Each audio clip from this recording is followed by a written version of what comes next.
सर्वविश्वन्यस्तपादपद्मायते वामहस्तालोलवेदशास्त्रायते ज्ञानसूर्यायते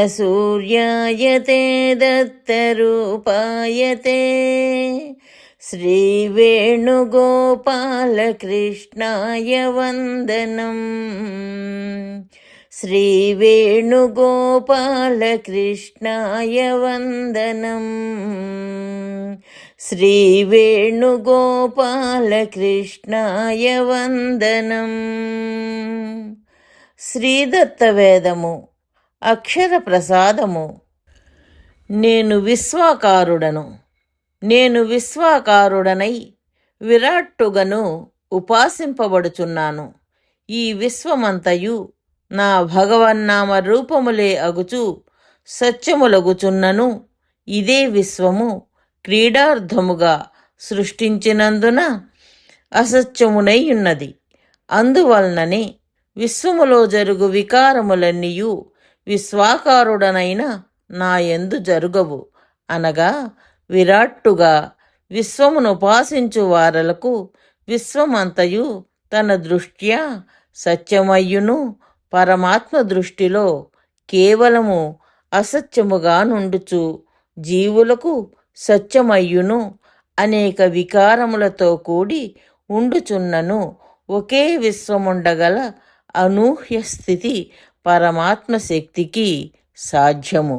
ఉదాహరణమునకు శ్రీకృష్ణుని నోటిలో విశ్వమంతయును యశోద చూచుచున్నది. ఆ విశ్వములో ఒక భాగమైన భూమిపై యశోదా కృష్ణులున్నారు. ఇది ఎలా సాధ్యమునున్నది ఊహించగలవా?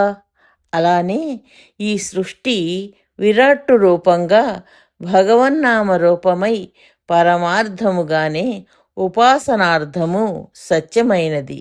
ఇదే సృష్టి కేవలము వినోదార్థము సృష్టించిన ఒక కార్యముగా, క్రీడార్థమైన దృశ్యముగా, పరమార్థముగా అసత్యమే అగును. మరియు జీవుని దృష్టిలో ఇదే సృష్టి సత్యమై అనేక వికారములతో నుండును. ఒకే కాలమున ఒకే వస్తువు ఇట్లు 3 విధములుగా ఉండి అర్థము కాని రీతిలో ఉండుట పరమాత్మ శక్తికి సాధ్యమే. ఒకటియే 3గా ఉండును, ఆ 3ను ఒకటియేగా ఉండును. ఇదియే పరమాత్మ యొక్క అనూహ్య శక్తి.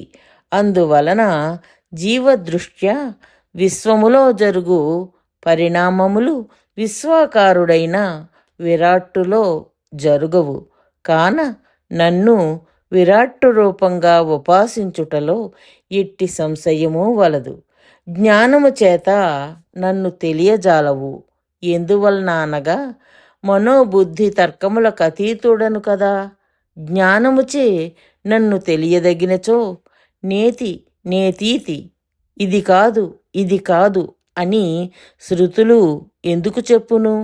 నన్ను తెలియలేమని తెలుసుకున్నవాడు నన్ను గురించి తెలిసినవాడు.